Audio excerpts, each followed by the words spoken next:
CH-43 soul remnant fire bast. बोलते ही captain Vikrant के हाथ में एक फायर बॉल आ गई और उन्होंने उसे एपरेट की तरफ फेंक दिया। जैसे ही एपरेट ने यह देखा, उसने फायर बॉल से दूर भागने की कोशिश की। उसकी स्पीड देखकर आरव चौंक गया। उसे नहीं लगा था कि एपरेट कैप्टन विक्रांत के हमले से बच पाएगा, लेकिन आरव भूल गया था कि यह एक मैजिकल बीस्ट था। यह कोई टारगेट डमी नहीं था जो फायर बॉल उसकी तरफ आने पर भी न हिले। ये डमी भागता भी था, हमला भी करता था और उनकी जान भी ले सकता था। अब छिपने का क्या फायदा, अब तुम्हें मुझसे कोई भी नहीं बचा सकता, कैप्टन विक्रांत ने मजाक उड़ाते हुए कहा। कैप्टन विक्रांत कई सालों से बैटल मैजिशियन थे और मैजिकल बीस्ट का सामना कर रहे थे, इसलिए मैजिकल बीस्ट से लड़ने का उन्हें अच्छा खासा अनुभव था। उनके लिए अब ये खेल बन गया था। आज भी कैप्टन विक्रांत ने बस कुछ ही पलों में अपनी फायरबॉल उस एपरेट की तरफ फेंक दी थी। जिस जगह कैप्टन की फायरबॉल जाकर लगी, वहां से एपरेट तुरंत ही पीछे हट गया था। लेकिन कैप्टन विक्रांत की स्पेल अभी पूरी कहां हुई थी। उन्होंने मुस्कुराते हुए अपनी आगे की स्पेल पढ़ी, बस्ट। इतना बोलते ही वो फायरबॉल, जो बुझने ही वाली थी, फिर से जल उठी। कुछ ही पलों में एक जोर के धमाके की आवाज आई। बूम! वो फायरबॉल बिल्कुल एक बम की तरह फट गया और उसके धमाके से 10 मीटर की दूरी में जो कुछ भी था, सब जलने लगा। साथ ही साथ वो खूंखार एपरेट, जो सोच रहा था कि वो विक्रांत के हमले से बच गया, वो भी इन फायर फ्लेम्स में जलने लगा। आग की लपटें इतनी तेज और भयंकर थीं कि उन्होंने इतने बड़े शरीर वाले एपरेट को भी अपनी चपेट में ले लिया। अब वो दर्द के कारण जोर जोर से चिल्ला रहा था। धमाका इतना तेज था कि टीम के सारे लोग पीछे की तरफ खिसक गए। आरव आग की लपटों में देख पा रहा था कैसे वो खतरनाक, खूंखार एपरेट अब किसी मामूली से चूहे की तरह जल रहा था और दर्द से चिल्ला रहा था। आरव के लिए यह हैरान कर देने वाली बात थी कि इतना भयंकर एपरेट उसके सामने दर्द के मारे तड़प रहा था। उसने कभी सोचा भी नहीं था कि एपरेट कैप्टन विक्रांत के एक ही हमले से ऐसे ढेर हो जाएगा। कुल, ये तो बहुत कूल है। इस हमले ने तो इसे एक बार में ही चारों खाने चित कर दिया, आरव ने सोचा। ये था फायरबस्ट का बेस्ट स्पेल और इसके एक ही हमले से इतना बड़ा और ताकतवर बीस्ट भी ढेर हो गया था। वो दर्द से कराह रहा था। इस स्पेल के सामने तो फायरबस्ट की बाकी स्पेल्स कुछ भी नहीं थी। आरव ने कभी सोचा भी नहीं था कि सिटी हंटर टीम के कैप्टन विक्रांत फायरबस्ट के 3rd लेवल स्पेल को भी सीख लिया होगा। देखने से तो ऐसा लग रहा था कि इस स्पेल ने एपरेट को तुरंत ही मार गिराया था, क्योंकि ये स्पेल फायरबस्ट के 3rd लेवल की स्पेल थी। इसका असर भी बाकी सारे स्पेल से कई गुना ज्यादा था। ये कोई आम फ्लेम नहीं थी, ये वो फ्लेम थी जो एक बार बुझने के बाद फिर जल उठती थी और अपने दुश्मन के छक्के छुड़ा देती थी।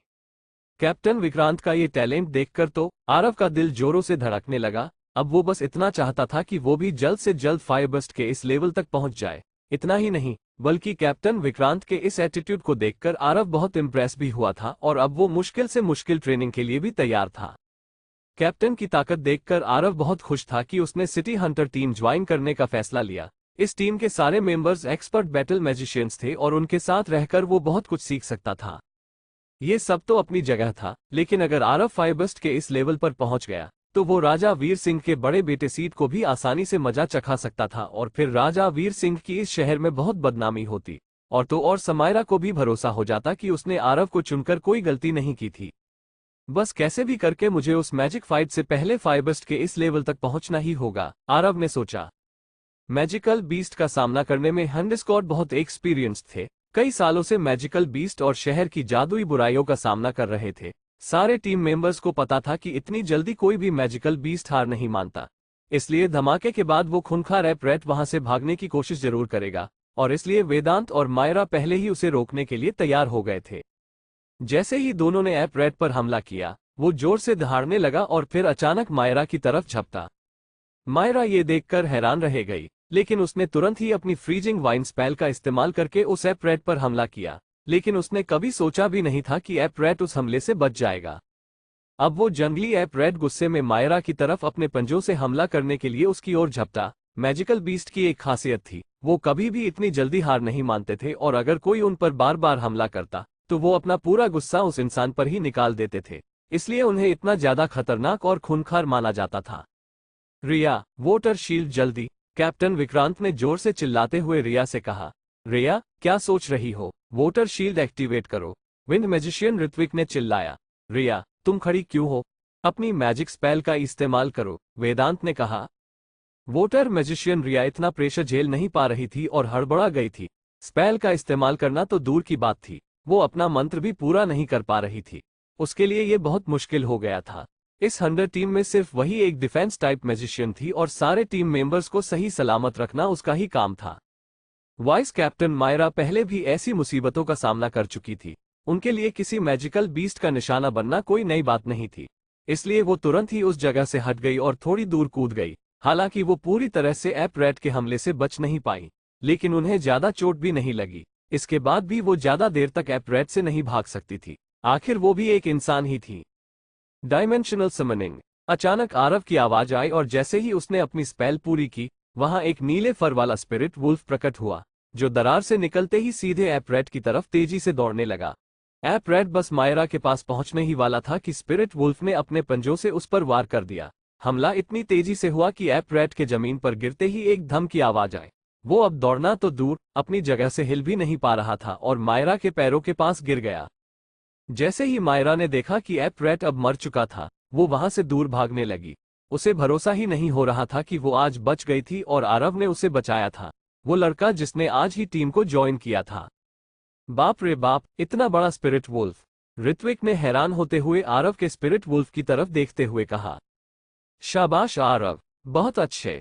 आरव, तुम तो शेर निकले। तुम्हारे स्पिरिट वुल्फ ने बहुत अच्छे से पटका इस जंगली चूहे को। यार, ये एप रैट तो एक आंख वाले भेड़िए से भी ज्यादा ताकतवर निकला। जान निकल गई थी, लेकिन फिर भी भागे जा रहा था। वेदांत उस एप रैट की स्पीड से अब हैरान था। रिया, मैंने तुमसे कितनी बार कहा है कि सावधान रहा करो, लेकिन तुम्हें इतनी सी बात भी समझ नहीं आती। आज तुम्हारी लापरवाही की वजह से मायरा की जान भी जा सकती थी। ये तो भला हो इस समनिंग मैजिशियन का, जो आज ही हमारी टीम में आया है। अगर अरेंद्र के स्पिरिट वुल्फ ने उसे अपने पंजों से मारा ना होता, तो न जाने आज क्या अनहोनी हो जाती। तुम इतने सालों से इस टीम में काम कर रही हो, लेकिन अब भी एक मैजिकल बीस्ट से डर जाती हो। इतने साल में तुम्हारा फोकस बिल्कुल भी नहीं बढ़ा।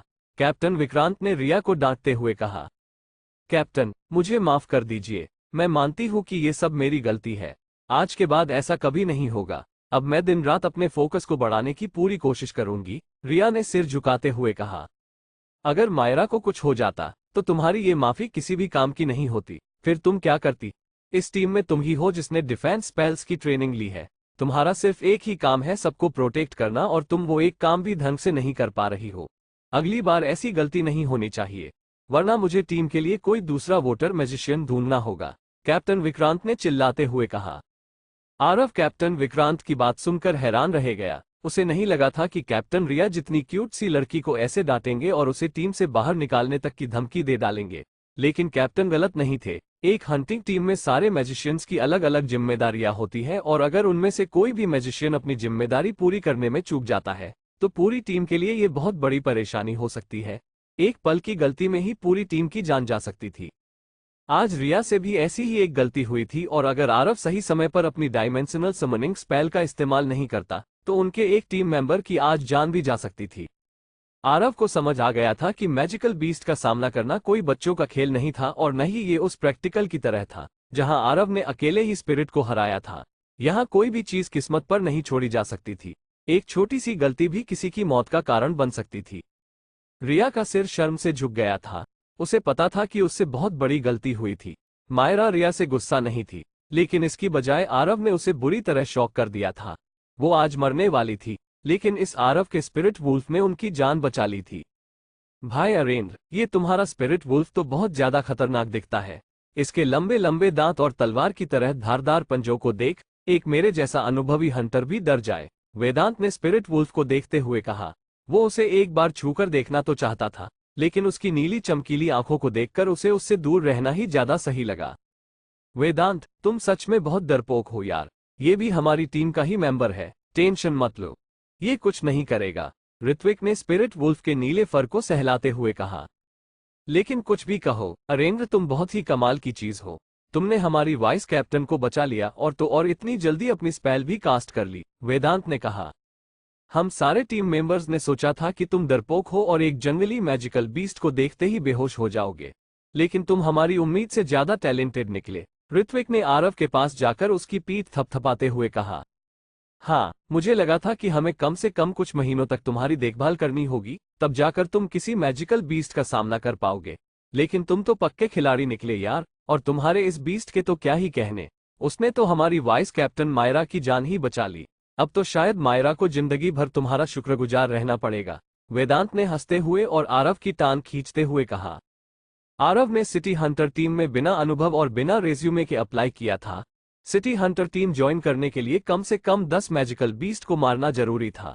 आरव के पास समनिंग एलिमेंट था, इसलिए उन्होंने उसे बिना एक्सपीरियंस के टीम में रख लिया था। अगर आरव का कोई और एलिमेंट होता तब तो वो उसकी तरफ देखते भी नहीं। वो लोग तो इनएक्सपीरियंस्ड फायर मैजिशियंस को भी नहीं चुन रहे थे। एक इनएक्सपीरियंस को किसी नौसिखिए हंटर को मैजिकल बीस्ट का सामना करने की ट्रेनिंग देने में कम से कम 1 साल लगता था। अगर इसके पहले उनका मैजिकल बीस्ट से सामना होता तो उनकी जान भी जा सकती थी। आरव स्पेशल इसलिए था क्योंकि उसके पास समनिंग एलिमेंट था। सिटी हंटर टीम पर पूरे शहर की सुरक्षा की जिम्मेदारी थी, इसलिए टीम में सिर्फ बेस्ट से बेस्ट बैटल मैजिशियंस ही होते थे। समनिंग मैजिशियंस का मिलना बहुत मुश्किल था। एक कमजोर से कमजोर समन बीस्ट भी इतना ताकतवर तो होता ही था कि वो किसी जंगली बीस्ट से कुछ समय तक लड़ सके। उस कुछ समय में दूसरे मैजिशियंस को समय मिल जाता था कि वो उस पर घातक वार कर सके। उन्हें लगता था कि आरव इतना डरपोक है कि मैजिकल बीस्ट के सामने आ जाने पर अपने मैजिक स्पेल को कास्ट करना तो दूर, ढंग से खड़ा भी नहीं हो पाएगा। लेकिन आज आरव ने अपनी समनिंग स्पेल का इस्तेमाल करके और मायरा को मैजिकल बीस्ट से बचाकर सबका दिल जीत लिया था। उसके बारे में टीम की सोच बदल गई थी, खासकर मायरा, जो उसे बच्चा समझकर डांटती रहती थी। लेकिन आज उसी बच्चे ने मैजिकल बीस्ट से उसकी जान बचा ली थी। ठीक है वेदांत, अब आरव को परेशान करना बंद करो और अपने काम पर ध्यान दो। कैप्टन विक्रांत अब सीरियस हो गए थे। ऋत्विक और वेदांत, तुम दोनों जाकर अच्छे से कैफेटेरिया की जांच करो और अगर वहां कोई और मैजिकल बीस्ट न हो तो पुलिस को फोन कर देना। वो आकर बाकी मामला संभाल लेंगे और देख लेंगे कि वो गुमशुदा लड़की जिंदा है या नहीं, कैप्टन विक्रांत ने ऑर्डर दिया। जी कैप्टन, ऋत्विक और वेदांत ने मिलकर कहा। हंटर टीम का काम था किसी भी जगह से मैजिकल बीस्ट का सफाया करना। इसके बाद ऋत्विक और वेदांत उस लड़की को ढूंढने में पुलिस की मदद करते। लेकिन इस बार मामला थोड़ा अलग था, क्योंकि लड़की को गुम हुए 1 हफ्ते से ज्यादा हो चुका था, इसलिए उसके जिंदा होने के चांसेस बहुत कम थे। आरव को उसके पेंडेंट में से हल्की सी आवाज सुनाई दी, जैसे उसका पेंडेंट उसे किसी की तरफ खींच रहा हो। क्या यहाँ पर एक सोल रेमिनेंट है? आरव ने सोचा। सोल रेमिनेंट के बारे में उसे उसकी प्रैक्टिकल टीचर मिस मीरा ने बताया था और यही कारण था कि आरव ने सिटी हंटर टीम ज्वाइन की थी। सोल रेमिनेंट उसके पेंडेंट को अपग्रेड करके एक स्पिरिट लेवल का स्टारडस्ट टूल बना सकता था। आरव सोल रेमिनेंट को देखकर बहुत खुश हुआ और तुरंत भागकर उस मरे हुए एप रैट की डेड बॉडी के पास पहुंच गया। एप रैट की डेड बॉडी से नीली रोशनी निकल रही थी, जो जुगनू की तरह दिख रही थी। ऐसा लग रहा था कि ये लाइट अपने आप आरव के पेंडेंट की तरफ खींची चली जा रही हो। टीम के बाकी मेंबर स्पिरिट वुल्फ के साथ बिजी थे, इसलिए किसी ने कुछ नहीं देखा। आरव को आखिरकार उसका पहला सोल रेमिनेंट मिल गया था। ये तो उसके लिए सिर्फ एक शुरुआत थी, अभी उसे लंबा सफर तय करना था। उसका काला पेंडेंट एक स्पेशल किस्म का स्टार डस्ट मैजिक टूल था, जो सोल रेमिनेंट को अपने अंदर खींच सकता था और अपनी जादुई शक्तियों को बढ़ा सकता था। जब आरव ने उस गुफा में स्पिरिट वुल्फ को मारा था, तब भी उसके पेंडेंट ने स्पिरिट वुल्फ का सोल रेमिनेंट अपने अंदर खींच लिया था, लेकिन उस वक्त आरव इतना डरा हुआ था कि उसने इस बात पर ज्यादा ध्यान नहीं दिया था। परेशानी ये थी कि उसके काले पेंडेंट को स्पिरिट लेवल स्टारडस्ट टूल बनाने के लिए सिर्फ ये सोल रेमिनेंट काफी नहीं थे। इसके लिए आरव को सोल एसेंस की भी जरूरत थी। आरव को याद था कि उसकी मीरा मैम ने बताया था, सोल एसेंस तब बीस्ट जी बॉडी से निकलता है जब कोई बहुत ज्यादा ताकतवर मैजिकल बीस्ट मरता है, जिनके पास बहुत सारा जादुई स्टारडस्ट होता है। मुझे नहीं लगता कि इन सोल रेमिनेंट से मेरे काले पेंडेंट की भूख मिटेगी। मुझे घर जाकर इसके बारे में थोड़ी और जानकारी हासिल करनी होगी, आरव ने सोचा।